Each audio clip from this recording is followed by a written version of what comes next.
Good afternoon guys! Welcome back po dito sa aking YouTube channel and happy Monday sa ating lahat. Ang atin nga pong pag-uusapan para sa hapon na ito ay pumapatungkol po dito sa banat ni Christopher Mina para po kay Paulo Contis na kung saan ay nakahanap nga raw po ng katapat itong si Paulo Contis at the same time ay nakuha niya yung hinahanap niya. But before that mga ka-OG, sa mga hindi pa po nakaka-subscribe sa aking YouTube channel, maaari po ninyong pindutin ang subscribe button and notification bell para maging updated kayo sa mga susunod nating balita. At eto nga, simulan po natin ang atin pong balitaan na kung saan ramdam na ramdam nga po natin ang Christmas sa TV5. Pati po sa barangay, ramdam na ramdam nga po natin dahil po sa mga hawak-hawak ng mga parol ng mga nasa barangay, mga tao po sa barangay. Grabe nga yun. Lapit na rin po kasi talaga ng Christmas Kalidjatavikans at the same time ay very lap trip po talaga ang kapag magkakasama po ang Jowa Pau. Iba talaga ang tandem po ng tatlong ito and marami na naman po ang sumakit ang tiyan na kakatawa. Anyway guys, ngayong araw po pala ay recorded ang EAT or ang Itbulaga Original. So meron kasing umaasa po na live ngayon ang TVJ pero hindi po recorded pa din po yung kanilang ipinilabas and si Maine Mendoza ay wala po ngayong araw. Samantala, dumako naman nga po tayo dito patungkol kay Christopher Mina banat para po kay Paulo Contis na kung saan ay talagang grabe ang mga negatibong komento until now hindi pa rin po humuhupa kahit tapos na itong ilang araw na ang nakalipas mula nagbigay ng pahayag itong si Paulo Contis patungkol po sa pagkakapanalo ng TVJ na titulong Itbulaga. Kasi nga, sila pa rin daw ang Itbulaga, yun pa rin ang kanilang titulo. And pinamukha sa TVJ na mahaba pa ang laban. Parang sinasabi tuloy na wag assuming ang TVJ, TVJ pa talaga ang pinagsabihan. Baka wag silang masyadong assuming dahil hindi naman talaga Itbulaga ang title nila dahil hindi kanila yan and wala silang karapatan at pinanghahawakan ngayon na kanila ang titulong Itbulaga. Binasura na kasi at kinansela na ng Tape Inc. ang kanilang registration.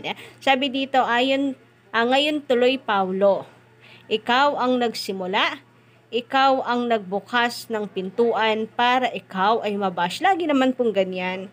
Naalala ko nung sinabi niya hindi daw sila nakikipagkompetensya lalo na sa TV ratings kasi talagang kulelet po sila and bagsak talaga ang TV ratings nila. Katwiran nila hindi sila nakikipagkompetensya, andun sila para mag-entertain at magpasaya ng mga tao. Tapos nung biglang umaarangkada na sila para sa second spot, biglang sasabihin ni Paulo Contis, fight. Kaya siya rin mismo ang gumagawa ng dahilan para siya ay batikusin ng mga tao. Tapos magagalit siya kapag merong bumabash, mapipikon siya. Kapag merong bumabash sa kanya, sabi niya, wala naman daw siyang pakialam kahit siya ang ibash. Sabi pa nga niya, siya na lang ang ibash, wag lang daw ang mga tao na nagtatrabaho sa likod ng kanilang Itbulaga sa GMA7. 'Di ba? Ang gulo ng utak nitong taong ito kaya naman hindi po siya makaligtas talaga sa mga pangbabatikos. Siya rin kasi mismo ang gumagawa ng dahilan. And ngayon, dahil akala po ata ay tagapagmana siya ng kumpanya ayon sa mga netizen, dahil sa kanya pong pagbanggit na naman sa titulong Itbulaga at pinag-iitan pa sa mga tao at lalong higit sa TVJ na Itbulaga ang title nila at hindi nila ito papalitan dahil mahaba pa raw po ang laban pagdating sa mga legalities. Hindi lamang po talaga siya inulana, kundi binaha po talaga siya, nilunod siya ng pangbabatikos ng mga tao. Dahil hindi naman talaga biro ang fans ng original na Itbulaga na hindi matanggap na isang kagaya niya ang papalit sa mga original host at lalong higit sa creator nito. Sabi dito, mabuti pa, hayaan na lamang iyang si Paulo. kasi lalo lang sumisikat yan. Okay lang, patuloy siyang sumikat, pero sa kahihiyan naman. 'Di ba, Ka-Legit Recads, ang bantot po para sa apelyido niya, na kakambal po ng kanyang apelyido ang mga negatibong komento at negatibong image, kumbaga, Ka-Legit Recads. Ang sakit nun bilang isang artista, lalo na child star siya, tapos parang wala siyang, ang mangyayari parang wala siyang ambag po sa industriya ng showbiz. Child star hanggang dyan na tumanda, pero walang naiambag, di ba, ka-OG, kundi puro intriga, kontrobersiya, mga negatibong komento, and pambabae, ganyan. Tapos, isa pa, hindi nagsusustento. Samantala, sabi pa dito, yung makiyakap sa tambaluslos. Malaki siguro ang binayad kaya ayaw bumitaw. Nag-iipon para mabigyan ng suporta sa anak at magiging anak pa kung papalaharin.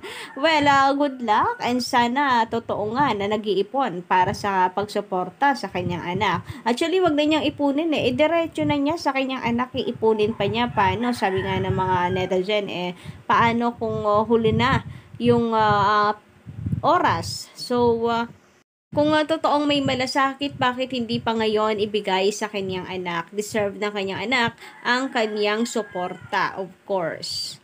Pero wala dumating na din sila dito sa punto na may isip na itong mga bata, at naiisipan na nga na ipatanggal sa kanilang ipatanggal yung apelyido niya sa kanilang pangalan. Samantala, sabi dito, kaya nga yung utak nasa taas at yung bibig nasa baba. Para mag-isip muna bago magbunganga. Ay, gusto ko yon. Totoo nga naman. So, sana ay inisip din muna niya na talagang lalo lamang pong kukutyain ang kanilang show dahil sa ginawa po niya. Samantala, sabi naman dito, hindi marunong magsustento, hindi pa marunong rumespeto, at babaero pa, naku, nilahat-lahat na po ata, meaning na di mabuting tao. Ayan, dahil medyo marami-rami ay sinortcut na ni Kuya, hindi daw mabuting tao. So, opinion niya po yun, kaya wala tayong magagawa doon. Yan po kasi ang kanyang nakikita sa kanya. Sabi pa dito, deserve naman ni Paulo Contis yan. Mas importante sa kanya ang pera kaysa image at reputation niya. And naalala ko yung video niya na kung saan sinabi po niya na meron daw nagtatanong sa kanya, paano ka nakakatulong ng mahimbing sa gabi? Sa kanyang ginagawa, simple lamang daw dahil sa pangbabati ko sa mga tao sa kanya, nakakatulong siya sa malambot na higaan. O, diba? Ibig sabihin lamang nun, gustong-gusto po niya talaga na binabash pa siya para meron siyang pera. Kasi, the more you bash, the more you earn, ayon pa sa kanya. Ayon pa dito, ayan tuloy, kinalaban ka ni Christopher Mina for the love of money na di rin nag-iisip. Huwag ang maging sunod-sunuran dahil hindi mo namamalayan baka ikaw na ang madismiss dyan. Naku, grabe nga naman yun. Hindi imposible yan. Ang TVG nga na meron pong naging ambag sa Itbulaga po ay na-dismiss. Sila pa po kaya na bago lang, Ka-Legit Recads, at hindi pa po may taas ang ratings. So, wala pong imposible. Samantala, sabi dito, pinagahirapan ni na Tito, Vic at Joey ang Itbulaga at kung ano siya ngayon. Tapos, aangkinin lang ng mga bagitong businessman or woman at ng mga bagitong host ang kakapala. Dapat gumawa sila ng sarili nilang brand. Well, good luck kung gagawin yan nitong Tape Inc. Dahil alam nyo na, nasa TVJ na nga po ang trademark, pero ayaw pa rin po nila itong palitan. Samantala, sabi dito kay Paulo, aasahan kay Paulo? Mga anak niya nga, hindi niya nirespeto. Dapat title ng show nila, Tahanang Pinakawalang Respeto. And yun nga po ang mga comments ngayon sa social media. Kung mayroon daw dapat na ipaglaban itong si Paulo Contis, hindi ang Itbulaga, kundi ang kanyang mga anak. At least yun ay sarili niyang dugot laman. And dito talaga siya mayroong karapatan. Pero sa Itbulaga, nako, huwag na raw siyang makisaw-saw pa. Dahil wala siyang karapatan dito. Tapos ang kanya pa mismong babanggain at paparinggan ay yung mismong creator pa ng titulo. Ang grabe daw po talaga ang kakapalan ng pag-amumukha. Sabi pa dito, wag na kasing ipagpilitang gamitin ng Itbulaga. Alam nyo namang hindi talaga sa inyo yan. Uhugin ka palang Itbulaga na yan. Nila, TVJ. Totoo naman po yan. Kayo po ka-OG, ano po inyo masasay about dito? Pa-comment lang sa baba. And don't forget to click the subscribe button and notification bell for more updates.